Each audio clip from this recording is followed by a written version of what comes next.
Lieutenant Dick Chasen.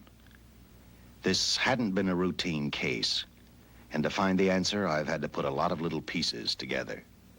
It began on the day most cases can be called closed. It was the day before the butcher was to be executed. He was visited by his attorney, Paul Lowe, in the death house. It was at this first meeting the Butcher Benton case took its first switch. Well, that's it, Butcher. The evidence against you was so strong, the governor turned down your appeal. You're a rotten liar, Lowe. You started railroading me from the beginning of the trial.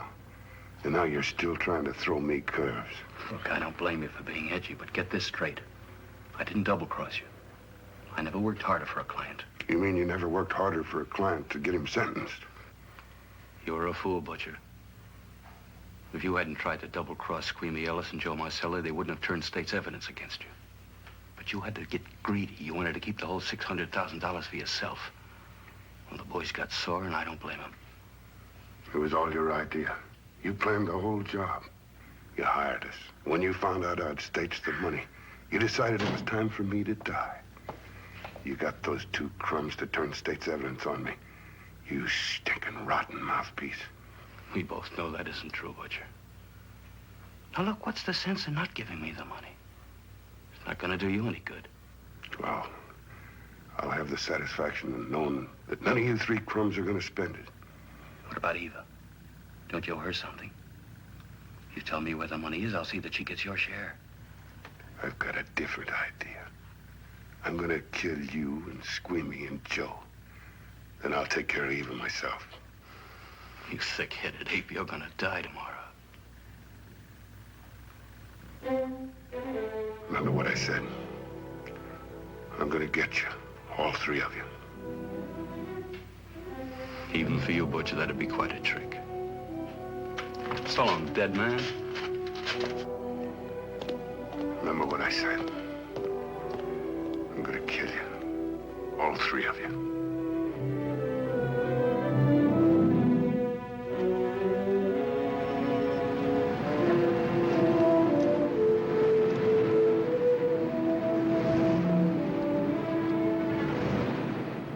Back in Los Angeles, two men sat in a bar room listening to a newscaster tell his headline story.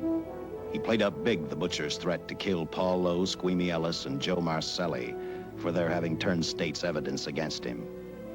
Squeamy Ellis didn't seem happy over the butcher's threat. Neither did Joe Marcelli. But they had figured, once a dead man, always a dead man.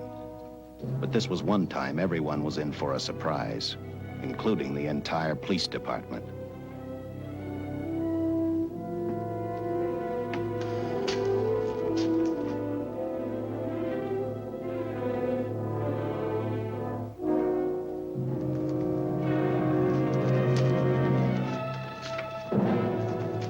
You seen the headlines, Captain? Teletype just came in from San Francisco. Butcher's execution is set for 5 o'clock this afternoon. And like the newspapers say, he still refuses to talk about that stolen money. Well, I still have hopes of coming up with something. That's what I dropped by for, Dick. With Butcher's execution, the department's marking it case closed. That means you'll be reassigned. I've spent a whole year trying to break this case. As far as I'm concerned, Butcher's death is just the beginning. Of course, I can't prove it, but I think that Paul Lowe was the top man. And even though I have to keep working on it while off duty, I'm going to get Lowe, Squeamy Ellis, and Joe Marcelli. Okay, Lieutenant.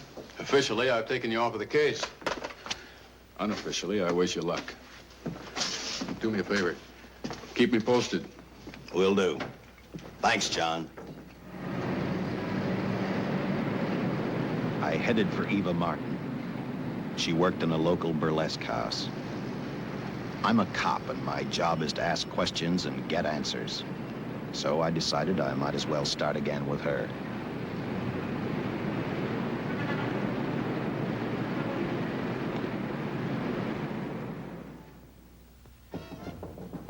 Come in. Oh. What do you want? I'd like to talk to you. Talk? You're a cop, aren't you? That's a good question. I can't even find a 3-ton armored car, let alone the $600,000, and I've been on the case a year. I've told you, and I've told you, and I've told you. I don't know anything about the money. I never did. Benton's gonna be dead in a little while. I thought it might make a difference. I never knew anything about the money. Call me dumb. I didn't even know Charles was in the rackets until the trial. Now, take it easy, kid. You're on, Eva.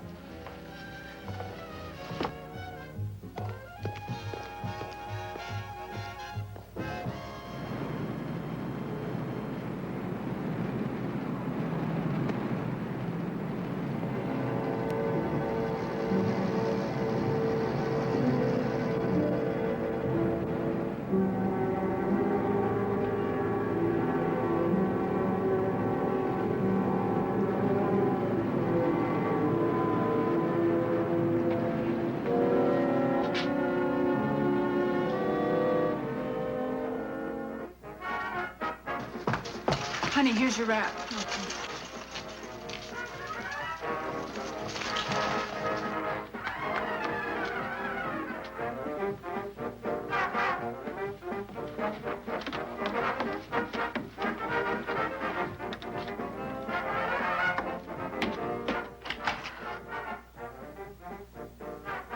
A few moments ago, Butcher Benton, without revealing the whereabouts of the $600,000 stolen in the armored car holdup, paid for his crimes against society in the gas chamber at San Quentin.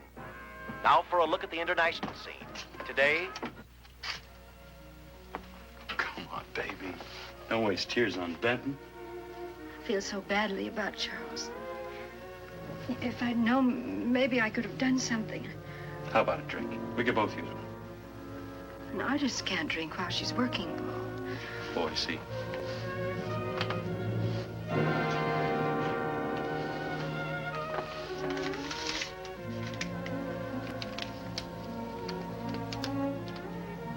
What's that?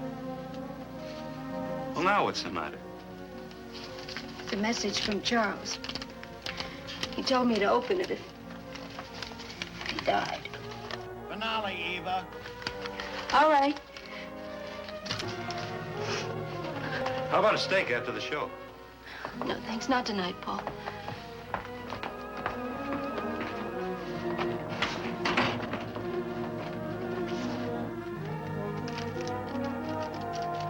I didn't find out until much later, but Paul Lowe, in opening the letter the butcher had given Eva, found a map outlining a section of the city sewer system.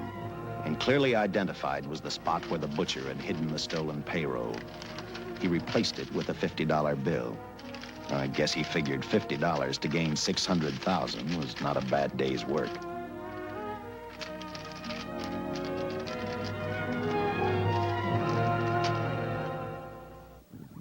And a few hundred miles away in San Francisco, the case took another switch, which turned the next 72 hours into one long, hideous nightmare.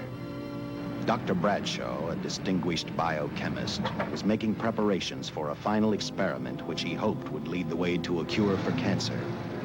He'd been successful with laboratory animals. The last step called for a human body. And Dr. Bradshaw's assistant quickly made a deal with a local mortuary and returned to the laboratory with the dead body of Butcher Benton.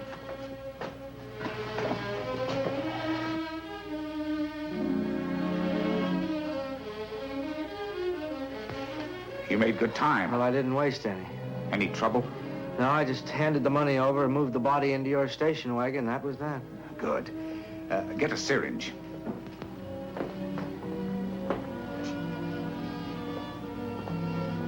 He's in good shape. Well, I hope so. We'll get other blood samples later. We'll run this one through fast. Right. Now wheel him into the machine and then raise him. Right.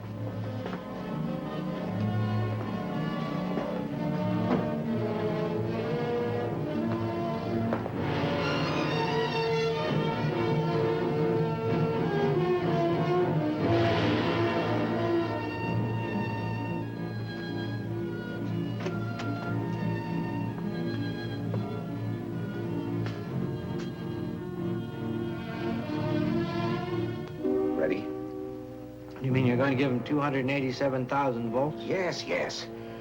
I'll get the fluoroscope set. We'll check with that before we start dissecting. Turn off the lights.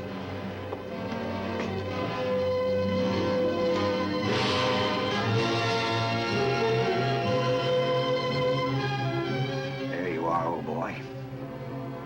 If you respond properly and my theory is sound, you'll be more famous dead than alive.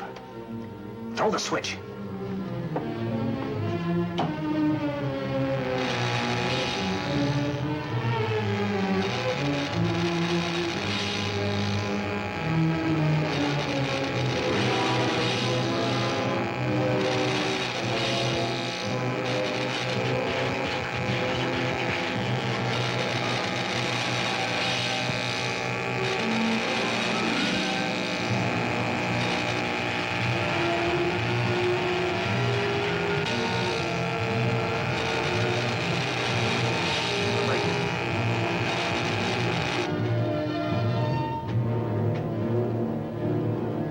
Wait, I thought I saw a pulsation of the heart. You're right. Dr. Bradshaw is beginning to breathe. You've brought this man back to life. No. The heart muscle has simply responded to a terrific electrical shock, that's all. Yes, but it does prove that the cells still function. Dr. Bradshaw, he is alive. A shock reaction, it can't last. His cells are multiplying now, if your theory is right. We could keep that reaction going longer. But it's worth a try. Get the body out.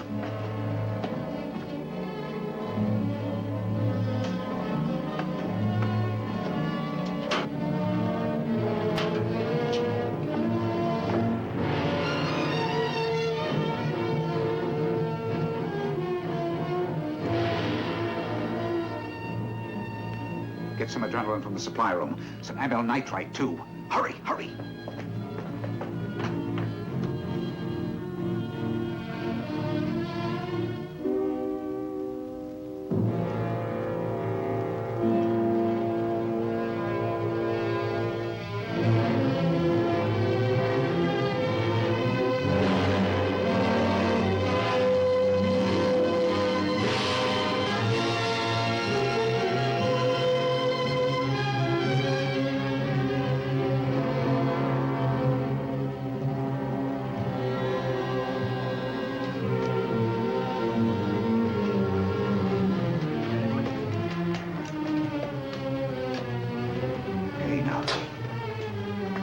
Mustn't move. Your heart can't stand the strain. Now, you must lie still. Please, please. Easy now. Easy. Easy. You must lie. Easy, please. Oh!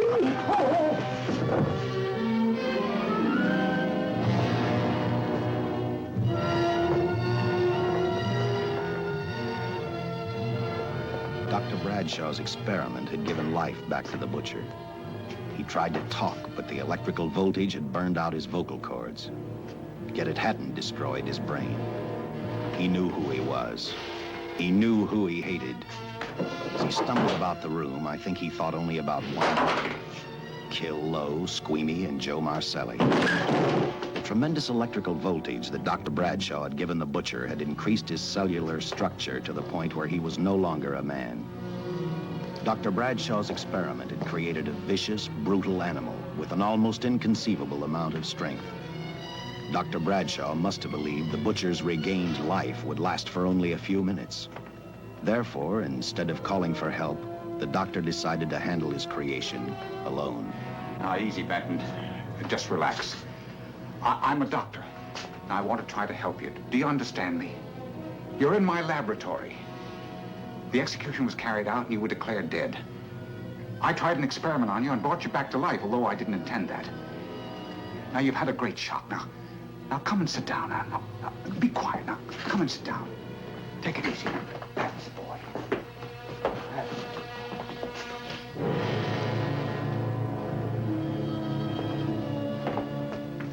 Careful. His reactions are violent. How do you explain this? Each cell must have multiplied 100 times. perhaps thousands. His strength is unbelievable. No, it's too late for the amyl nitrite. I want to get some blood samples, make some tests on him, find out what's happened. Get me a syringe.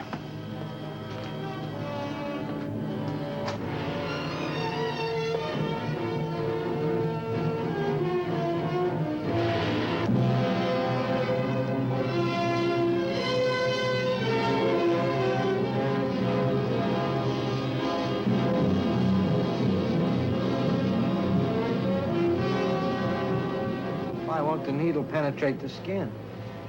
Tissue must be nearly a solid mass of cells. How are we going to get the blood sample? Surgically, perhaps.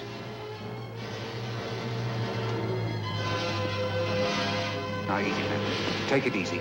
You can't leave here now. I'm responsible for your being alive.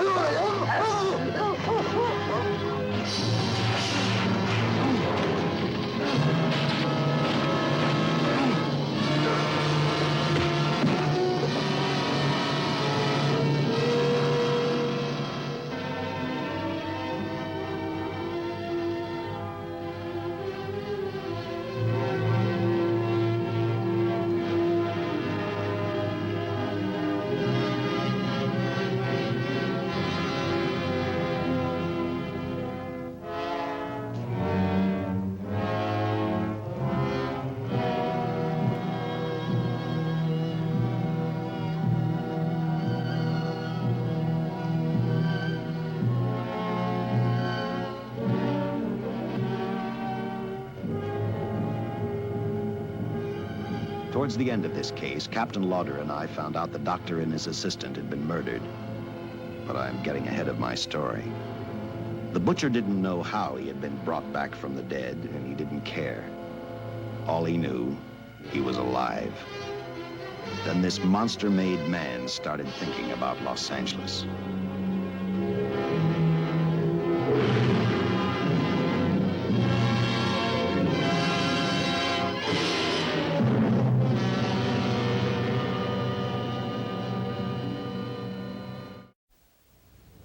On that very night back in Los Angeles, I decided to stop playing detective for a little while. I went to the burlesque house to ask Eva to have dinner with me. After all, the butcher was dead, and if I got lucky, sooner or later, I figured Paul Lowe would lead me to the stolen payroll. In a way, that possibility made me even feel better. It's not fair to watch the show from backstage. Next time, I'll pay admission. I take it by that remark you like my routine. Yeah, you're pretty good. What I can't figure out, though, is why you stay in a place like this. It shouldn't be hard for someone like you to get a job in a class spot. If you weren't a detective, I'd be willing to bet with a line like that your next remark would be, how about dinner? Well, not exactly dinner, but a hamburger might be a good idea. If you're asking in an official capacity, I can't say no. I'm off duty. For the past 6 months, all I've ever called you is Lieutenant Chasen. Do you have a first name? Dick. Give me 10 minutes for a quick change, because you just made yourself a date, Lieutenant. I mean, Dick.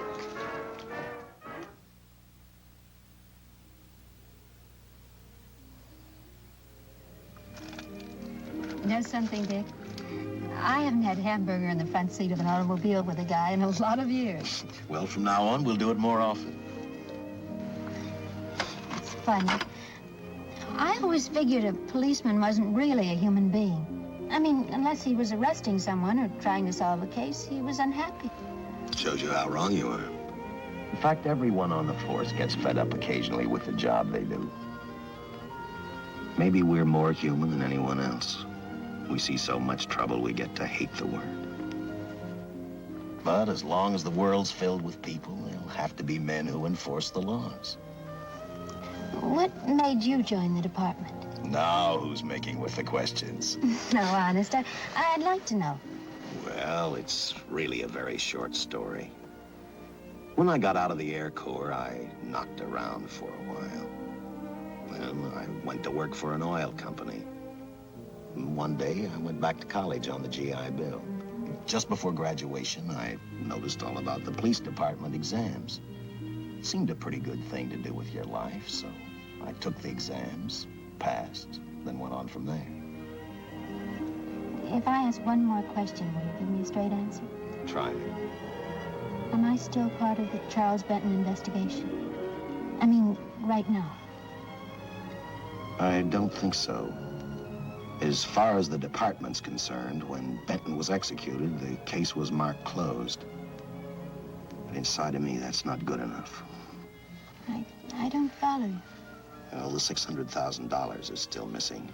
And a fast-talking underworld lawyer like Paul Lowe is walking around a free man. Someday, no matter how long it takes, I'll get him and the money. Until I do, the Benton case for me is not closed. I give you my word, Dick. Charles Benton never told me anything about the money. Oh, I've been sure of that for a long time. But how did you ever get mixed up with anyone like the butcher? As trouble ever started, just happened. I had a roommate who used to date Benton all the time. One day she packed and left for Chicago. Benton carried a torch for her, and he used my shoulder to cry on. First thing I knew, we were having dinner together, and a few weeks later, I was labeled by the police as this #1 suspect and Benton's girl. But it was never like that. I made only one mistake. I felt sorry for him. You mean, until he was arrested for the robbery and the killing, you had no idea how he earned a living? I know this is going to sound crazy, but I only went out with Benton a couple of times. And all we ever talked about was Madge, my old roommate. The last time I saw him, he tried to get too friendly, and that's when I told him he had the wrong girl. But like I said, I'd already made my mistake. What about the burlesque house? How do you two fit together? You sound like a lot of other people. I left a small town a couple of years ago because I won a beauty contest, and the first prize was a screen test. Da, da, da, da, da. After which, nothing happened? That's right. Only, it was pretty rough. And then one day I read an ad about girls wanted for a burlesque show. I auditioned and I got the job. You know something? It's like any other job. If you're looking for trouble, you can find it even in a schoolroom.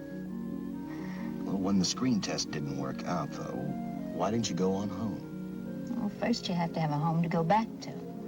My folks are dead, so Los Angeles was as good as any place else. I don't know about you, but I do 8 shows a day, and at this hour I'm bushed. I know what you mean. Mind if I drive you home? No. And I'll tell you something else. I haven't minded anything about tonight. Not even the hamburger. I kept playing tag with Lowe. He made 4 telephone calls. 3 of them didn't interest me, but one did. The one to Joe Marcelli. I watched Joe head for his meeting with Lowe, and for some unknown reason, I began to get the feeling that this case was finally about to explode in my favor. You see what I mean? Well, look at that, will you? I seen him stagger on 2 legs, but he's doing it on 4. Shut up, you flea bag. Well, look who's calling names. At least I ain't a squealer, a stoolie.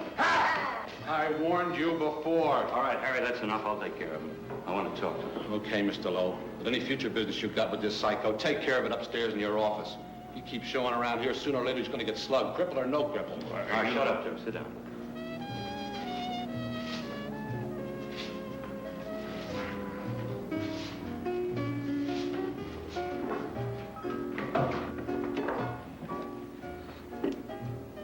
I need a shot, bad. You'll get one after I talk to you. You sober enough to understand? Yeah, I run out of dough. No wonder. Look at you. You used to be the best torch man in town. Now, I don't think you could crack a safe if you knew the combination. No jobs. Nobody wants me since I turned stakes on Benton. That's your doing. You talked me into it. All right, quit crying. I got a job for you. If you can stay off that stuff long enough. You know I can if I got a job. How much? What is it? There's $2 grand in it for you. Where? Right near where he pulled the job. Interested? $2 grand ain't much out of 600,000. There'll be other expenses. Besides, that money's plenty of.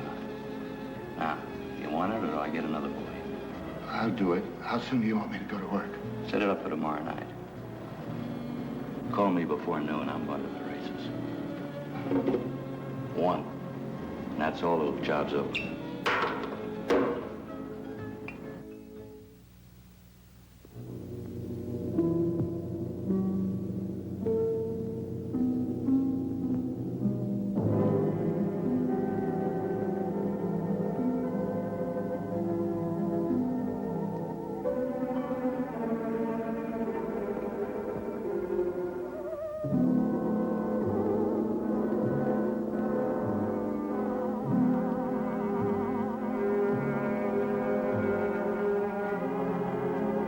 The butcher was walking slowly toward Los Angeles.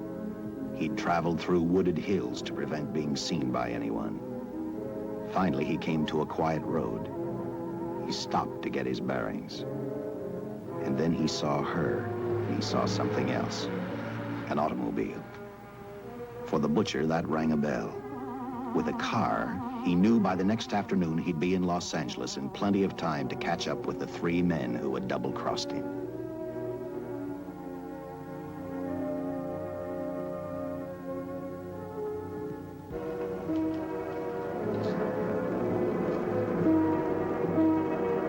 Well, see, you're a real gentleman to be helping strangers in distress. I hope you don't mind me using the babe here as bait. Quite a dish, isn't she? But that's what she gets paid for. Bait, that is. Yes, sir. She's a real shaker artist of my outfit. Carnival man myself. Just call me Connie. Yeah. Well, friend, we're in a little bit of difficulty here. Got a flat tire, brand new car, no tools in the back. Why, some of these dealers make my carnival grifters look like babes in the woods.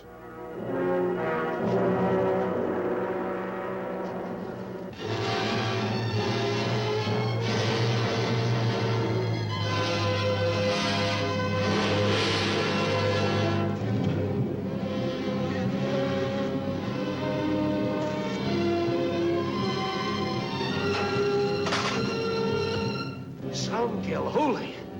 Say, who you with, friend? Let it down. Let it down. No matter who you with, friend, believe me, I can do better for both of us. I'll make a fortune for the both of us. Oh!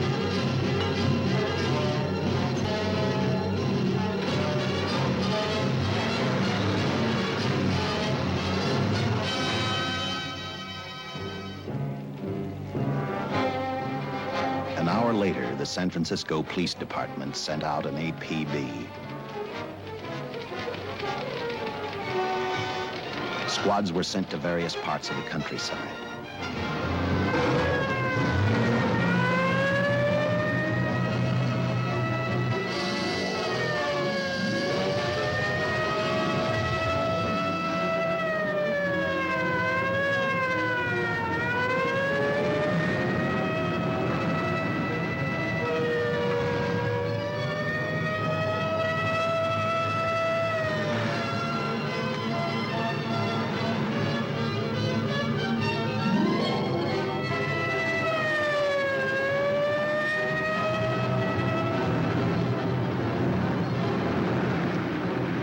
Roadblocks were thrown up to catch the cold-blooded killer the hysterical girl had described. Each squad kept reporting back to central headquarters, and each of their stories was the same. So far, none of them had spotted the car the killer was driving. Orders were given to shoot to kill, because from the girls' further accounts, they realized they were dealing with a maniac.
I trust that this information will answer all of your questions. If I can be of any further service, let me know. Sincerely, J.I. Louder, Captain Police, L.A. Here's another all points from CHP, Captain.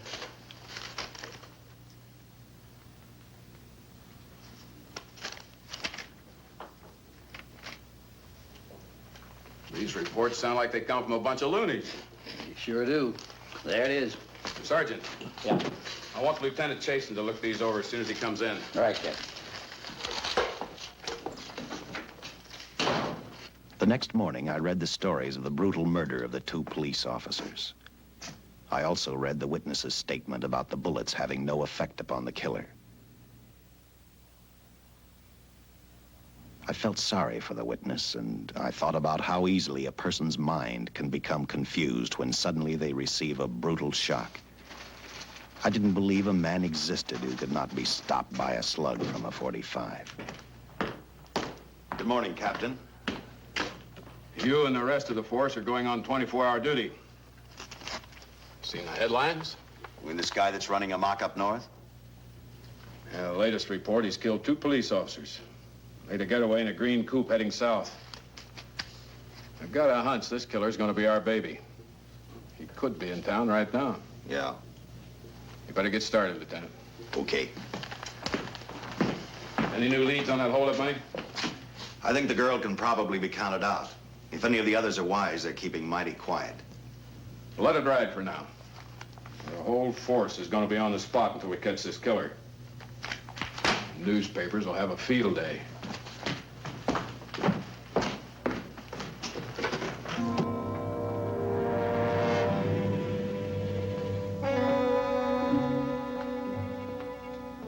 We were wrong about 2 things. The killer was already in our city, and we didn't know he was Butcher Benton. He headed straight for Eva Martin. He went to her dressing room to get back the map he had left in the envelope with her. He wanted first to check his money, then catch up with Lowe and the others.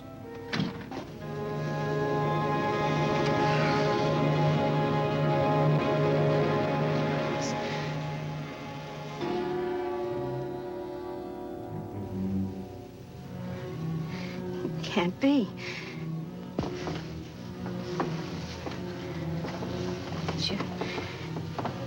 You do look like him. Only different somehow.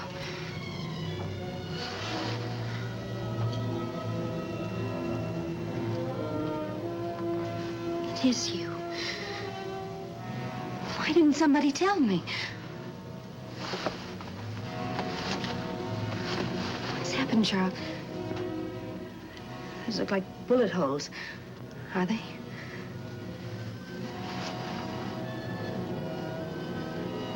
There isn't even a mark.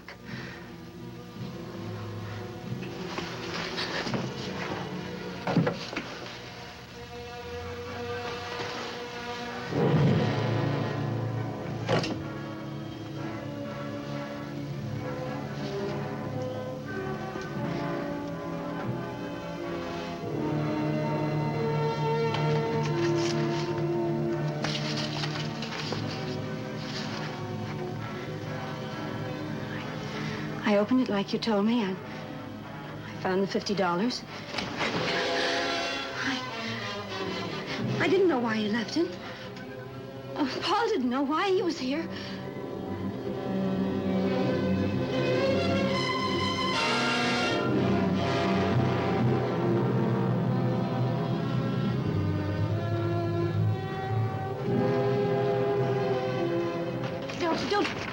Don't think crazy. The name of Paul triggered his hate. He left her dressing room and started for Squeamy Ellis and Joe Marcelli's place. Because he knew, with them out of the way, Paul Lowe couldn't open the strong box where the money was hidden. He thought of Squeamy and Joe first. He was saving Paul Lowe for last.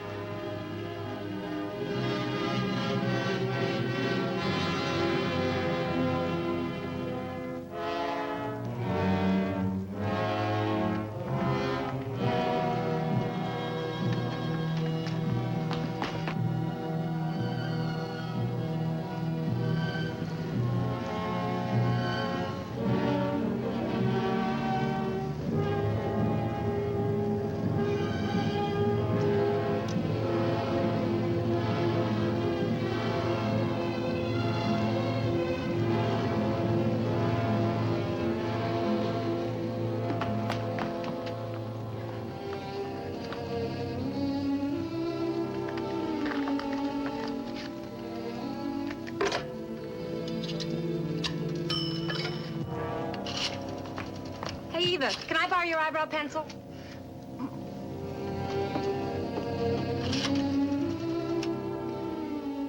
Operator, get me police headquarters. Lieutenant Chasen, please. When do you expect him? Well, tell him Charles Benton is alive, and even bullets can't stop him. I'm not crazy. Just say a friend of Charles, he'll know.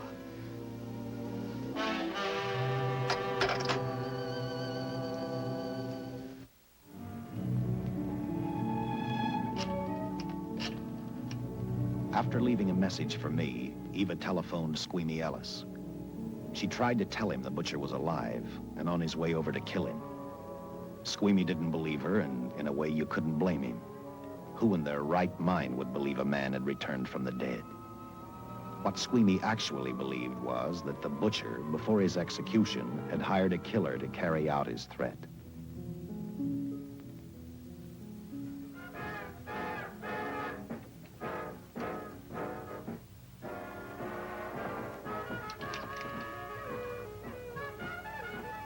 You sick? What? You don't look so good to me. 10 minutes, Eva. All right. Say, Eva, I could take over the matinee trick for you. What? It's easy. Look, Eva, I can do it. Scabba-doo-doo-doo. Oh, Francine, I just thought of something. Yeah? Eva agreed to let Francine do the show. She hoped she'd be able to interrupt the butcher before he arrived at Squeamy's hotel. Or, failing that, at least be able to warn him to stay out of sight. You wanted me, Captain? Yeah, I just had a rundown on those fingerprints of the stolen car up north. We got nothing on the driver who was killed or the woman with him. Take a good look at these. There's something funny about these. Yeah. The boys in the lab can't figure it out either. Those are the killers. They were found on the steering wheel. Looked like they'd been stamped in with a steel die. They sure do. These are Butcher Benton's. What? Well, they look the same to me. How do the lab boys explain that? They don't. Their best guess is a twin brother. An identical twin could have the same pattern of whorls with only slight variations. Ever hear of the butcher having a twin brother? No. Even if he did, it wouldn't explain these freak prints. You didn't pick up your message, Lieutenant. Some wacky dame calls you. And she says Charles Benton is alive, and bullets won't stop him. If we buy the twin theory. Who was she? Where'd she see him? Well, she wouldn't leave her name. Sounded kind of hysterical to me. Said she was a friend of the butcher's. Eva Martin. Get over at the Follies and see what that girl knows. Yeah. Some guys have all the luck. I never drew an assignment to the Follies.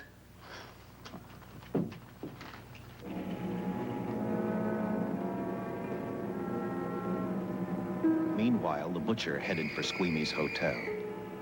He didn't seem to be in any particular hurry. Actually, he seemed like any normal person, on his way to work or on his way home.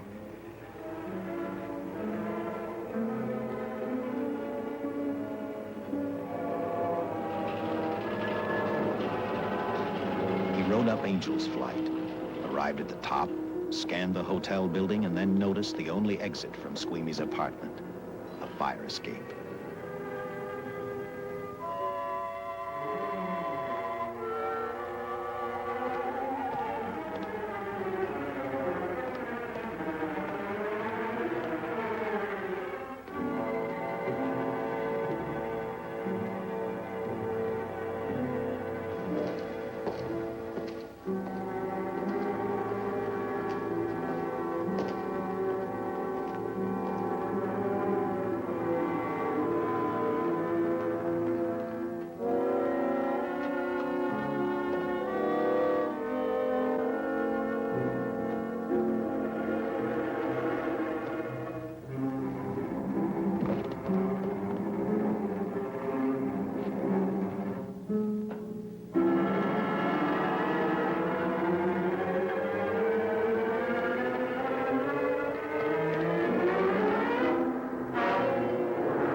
Butcher was figuring his next step. And as he looked at the dead cop, he thought about Paul Lowe, the next man on his list. Seen Joe Marcelli? Not since last night when I told him I didn't want him around here no more. Give me a shot.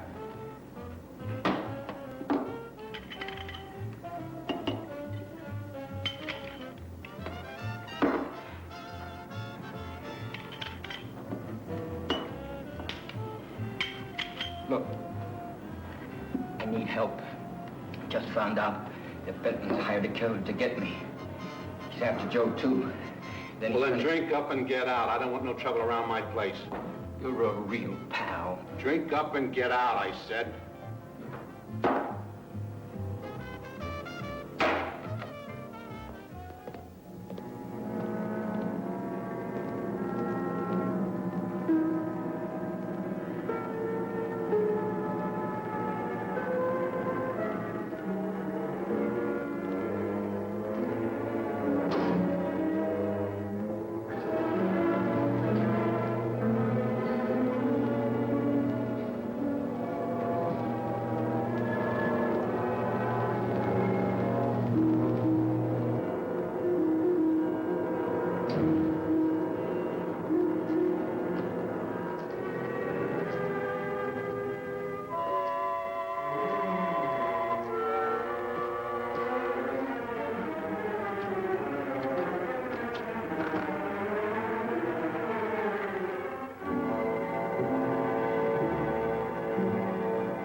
Operator, get me the police! Police! Yes!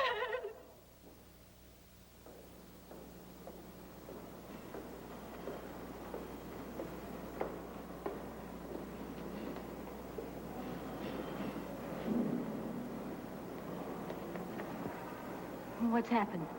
A guy named Squeamy got thrown from the 5th floor. He's dead on a mackerel. Customer of mine. You mean Squeamy Ellis? Yeah, that's it. Just Squeamy. No one else was killed. Ain't one enough?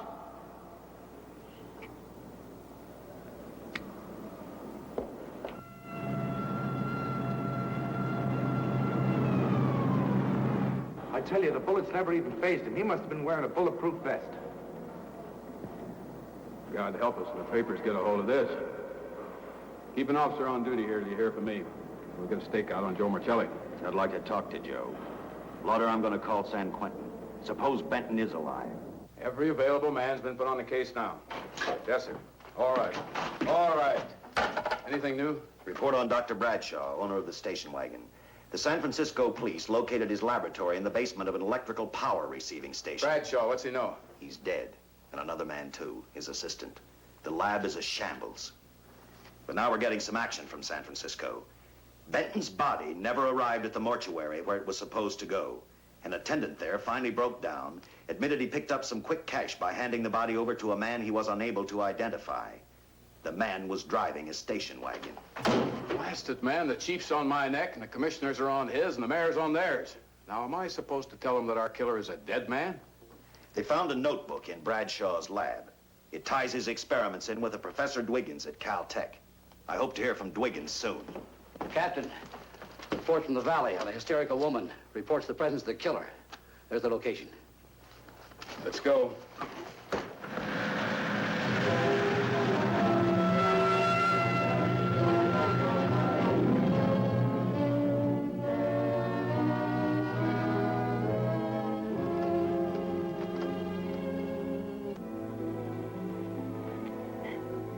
You and your boyfriend had a little fight, and he got out of the car to take a walk. You noticed that he walked down toward the sump area in the direction where you'd seen those lights a short while before. What happened then, miss? Please try to tell us. Well, I just sat there a few minutes, I guess. I was pretty mad. Then there was a loud crash, like heavy metal, sort of, from down here. I got out of the car to get a better look. I heard Jimmy cry out something. I couldn't make out the words. Then down here, in a patch of light, was Jimmy. And coming toward him was this man. Big man. Lifted Jimmy up over his head like he didn't weigh a thing. Jimmy screamed. Just once, before he broke Jimmy's back. I heard it snap that far away. Then I started running till I found this house. They let me use the phone. Thank you, mate. We'll see that you get home right now. O'Malley, see that the young lady gets home all right. Paul Lowe, while driving to his office, heard a radio commentator report the murder of Joe Marcelli. And what shocked him most was when the broadcast identified the killer as possibly being the butcher. Lowe headed straight for Eva Martin at the Burlesque Theater. Oh, you gave me a start, Mr. Lowe. What are you doing here? Where's Eva? Oh, I'm taking her place. I'm going to wear her costumes. What's it to you? I asked you, where's Eva? Hey, don't get physical. Well, watch your tone of voice, Buster. I told you. Little Eva isn't here. I can see that for myself. Where is she? She's at police headquarters. That's where she is. Yes, sir. No, sir. Captain Lauder's still with the mayor. The killer dropped out of sight. He was last seen in the Hollywood area. Yes, sir. We know he's dangerous. Every angle's being covered. Yes, sir. I'll tell him.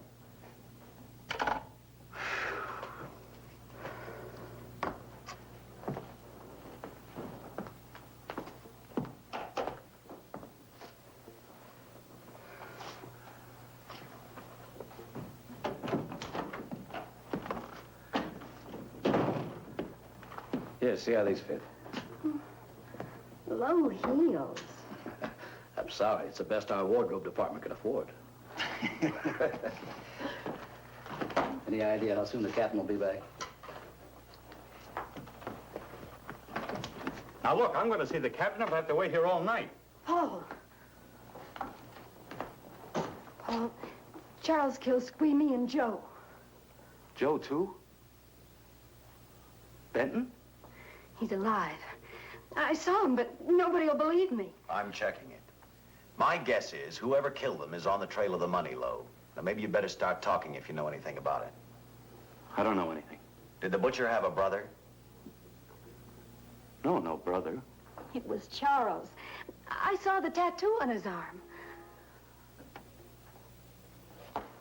Look, I demand police protection. Where's the money, Lowe? You heard me. I demand protection. I know my rights. We put stakeouts on your office and home. Well, that's not enough. It's enough as far as we're concerned.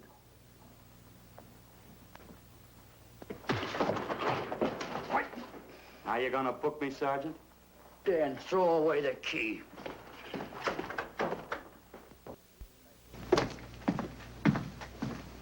Thank you. Come up with anything yet, Dick? Oh, we've checked every hotel, motel, and rooming house in town. We've run a cross-check on every hangout Butcher ever used. Net results, blank. This is incredible.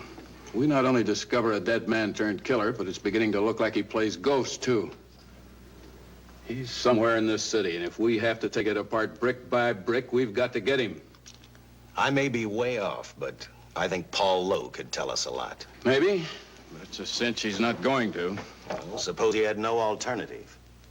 You better grab some coffee. Your mind's beginning to play tricks on you. No, now, wait a minute.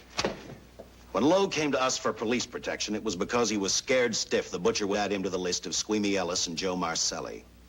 Go on. It figures, too. When he slugged the sergeant, he knew we'd book him right away. Oh, this Lowe's a pretty cute character. But we can play the same game. You mean we'll threaten to release him? Well, not exactly.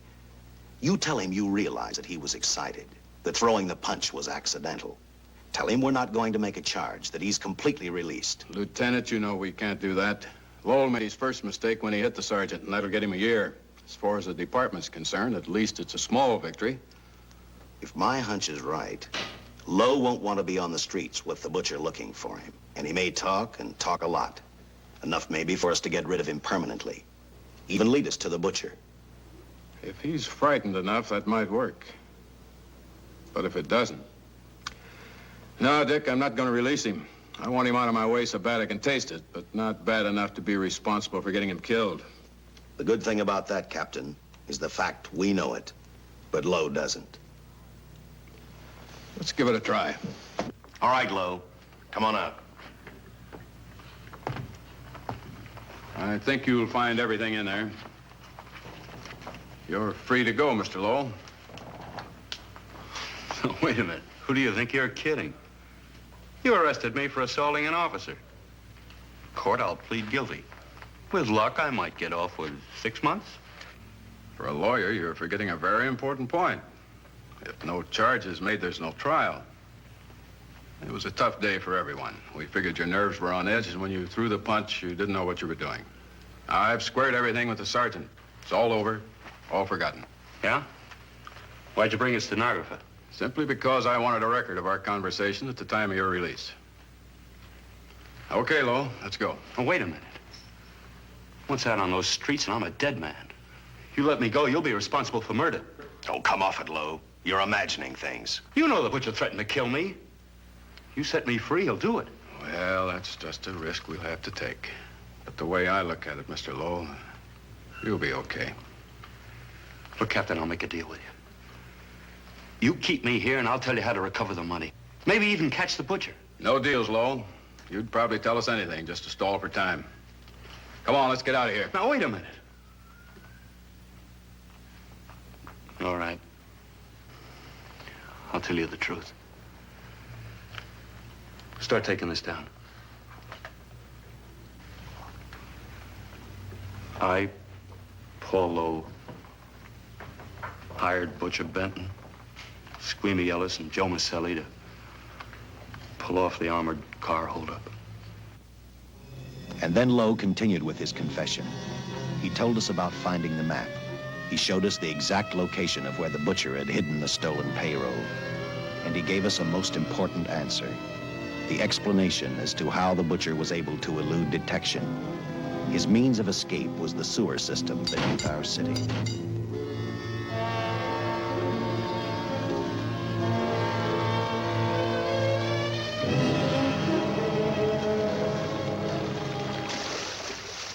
The department went to work fast. Every police squad in the city was detailed to cover a specific area. Every entrance and exit to the Los Angeles city sewer system of 700 miles was covered. Captain Lauder and I, along with several other squads, headed for the entrance where, according to the map, Butcher had hidden the money. Our job was to stop him, and that made me think of one specific question. When we found him, could this monster be stopped? I, for one, wasn't sure.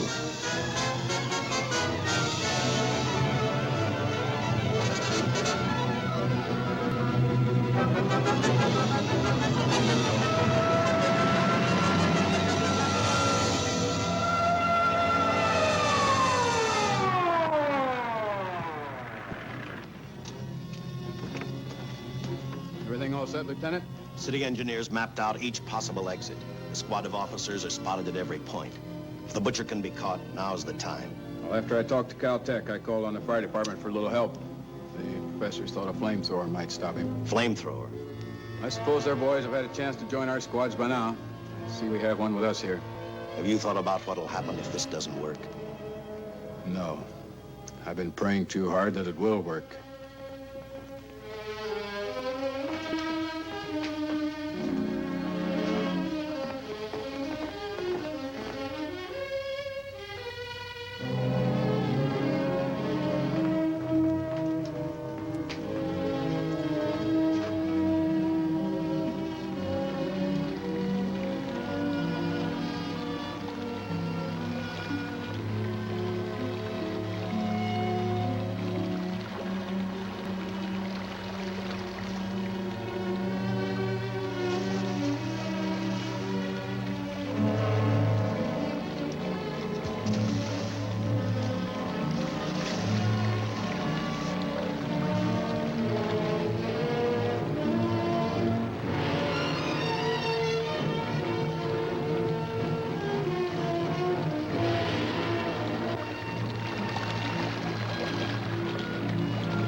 This is where we split up.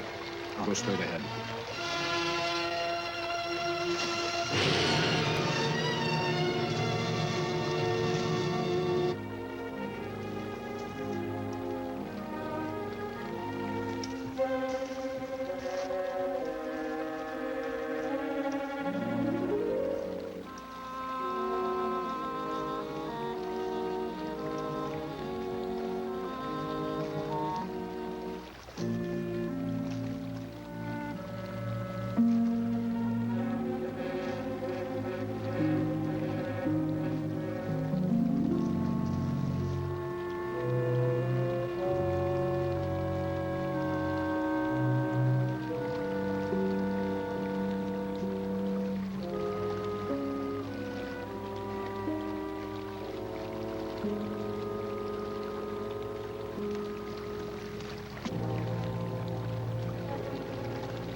If this map's right, we're off our course.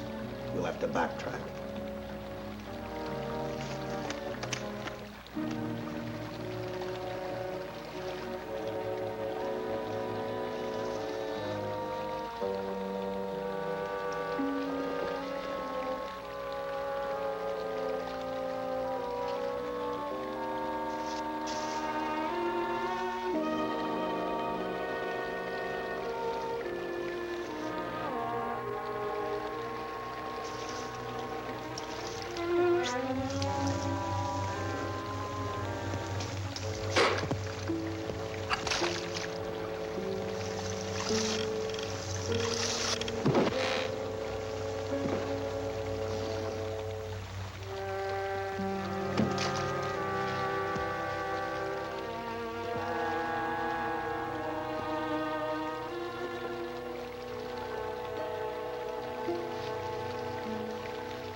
Let him have it.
And the tremendous shock of electricity that brought the butcher back to life destroyed him.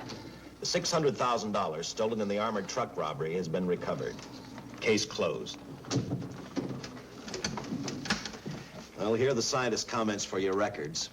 I had to fill in a few spots with my own guesses, but I guess that's about the size of it. Did you get any sleep? Oh, some. Not much. How's the girl today? Well, I called the hospital about an hour ago. She'd gone. Gone? Where? Well, she told him she was a working girl and that she'd been away from the job too long already. Quite a girl. Yeah. Say, how about that time off I've got coming? 48 hours, beginning right now. Get some rest, Dick.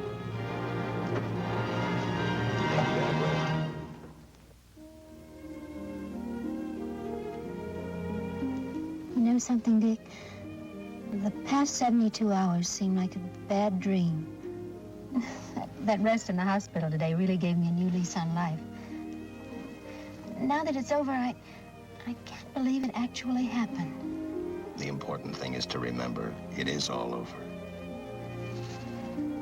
I suppose you'll be assigned to another case. Now, I'll have to give up hamburgers in the front seat of the car for steaks in a restaurant. No, I've thought about that. In fact, I decided to do something about it. I started by talking the captain into a short holiday, and just about an hour ago, I got you fired. What? What did you do that for? I figured that being my wife would take up all of your time. Even if I wanted to say no, I couldn't. You're not supposed to say no to a detective. I figured that, too.